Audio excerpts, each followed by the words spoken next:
of whom up to 4/5 were civilians. 350, I suppose roughly the size of the audience here, maybe a few more. 350 were children. On the other side, 13 Israelis were killed, of whom 10 were combatants, and about half of those combatants were accidentally killed by other Israelis. It's called friendly fire.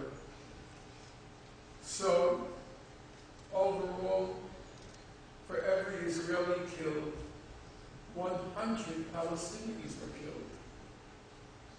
For every Israeli civilian killed, nearly 400 Palestinian civilians were killed. 100 to 1, 400 to 1. That's not a war. That's a massacre. Every time you use the term war to describe what happened in Gaza, you turn yourself, whether wittingly or unwittingly, you turn yourself into an instrument of Israeli propaganda. After those 22 days of death and destruction, Israel sought to defend itself against many of the allegations, the documented allegations of human rights organizations. So, Israel damaged or destroyed 29 ambulances. It damaged or destroyed half of Gaza's 122 health facilities. It damaged or destroyed 15 hospitals. Israel said, well, Hamas was using the ambulances in order to ferry around militants and weapons. All the human rights organizations, of which there were many, all of the human rights organizations investigated the charge. They found no evidence, none, that Hamas was using the ambulances to ferry militants or weapons. Even Israel's own ambulance service, Magen David Adom, it testified, and now I'm quoting it, there was no use of Palestinian ambulances for the transport of weapons or ammunition. Israel's own ambulatory service said that. Nonetheless, Israel targeted 29 ambulances, destroyed or damaged them. Israel claimed hospitals were being used as a refuge for Hamas militants. Numerous human rights organizations investigated the charge. They found no evidence, none, to support the claim. Israel destroyed 30 mosques in Gaza. It destroyed 30 mosques and damaged 15 more. Israel claimed the mosques were being used to store weapons, and the mosques were being used to hide or conceal Hamas fighters.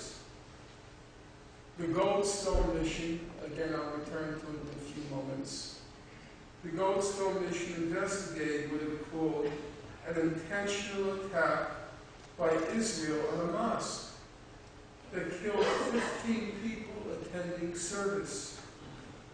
What did it conclude? It concluded, and I'm quoting them, there is no evidence that this mosque was used for the storage of weapons or any military activity by Palestinian armed groups. Israel said other mosques were being used to store weapons and for military activity. But there's a problem even with that claim, because Israel not only targeted the mosques in Gaza, it systematically targeted the minarets in Gaza. It blew them up methodically and systematically. The minarets in Gaza, they're too narrow to contain staircases, so they couldn't have been used by snipers or as lookouts. So why did Israel systematically attack the minarets in Gaza? One human rights mission led by the distinguished South African jurist John Dugard, he investigated this matter, and this is what he concluded. The mosques, and more particularly the minarets, had been targeted on the grounds that they symbolized Islam. They had been targeted on the grounds that they had symbolized Islam. Well, that's a good reason. You can't quarrel with that. Now, of course, Israel and its supporters, they said, and they repeated to the point of tedium, and what was Israel to do? We know those Hamas lunatics, cowards, fanatics. They were using the Palestinians in Gaza as human shields.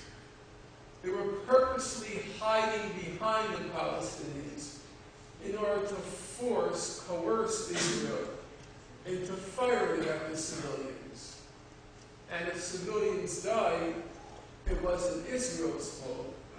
It was the fault of Hamas, which consciously and purposely was using the Palestinians as human shields. How many of you in this room have heard that allegation? That Hamas was using Palestinians as human shields? Raise your hand up high. So it's nearly everybody. You would have to be suffering from some brain disability or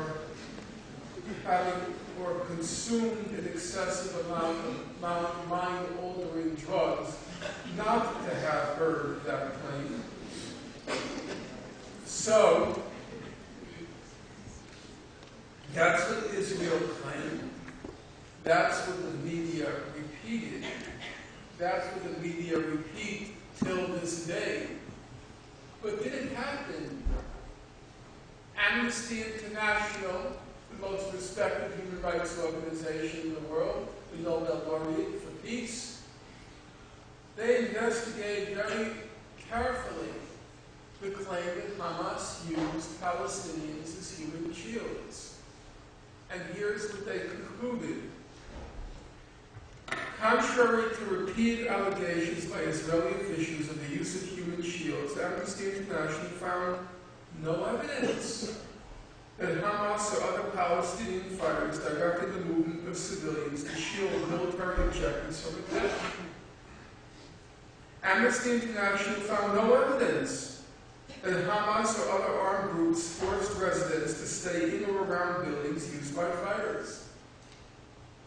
Amnesty International found no evidence that fighters prevented residents from leaving buildings or areas which had been commandeered by militants. It didn't happen. Or so says Amnesty International. But even if it were true that Hamas used Palestinian civilians as human shields, even if it were true, and there's no evidence that it happened, but even if it were true, it still couldn't explain the deaths of so many civilians in Gaza. Why? Well, here's what Amnesty had to say. The attacks that caused the greatest number of fatalities and injuries, the Palestinian civilians, they were not caught in the crossfire of battles between Palestinian militants and Israeli forces.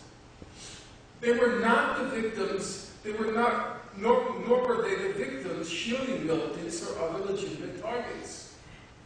So how did they die? Amnesty says, many were killed when their homes were bombed while they slept. Others are going about their daily activities in their homes, sitting in their yard,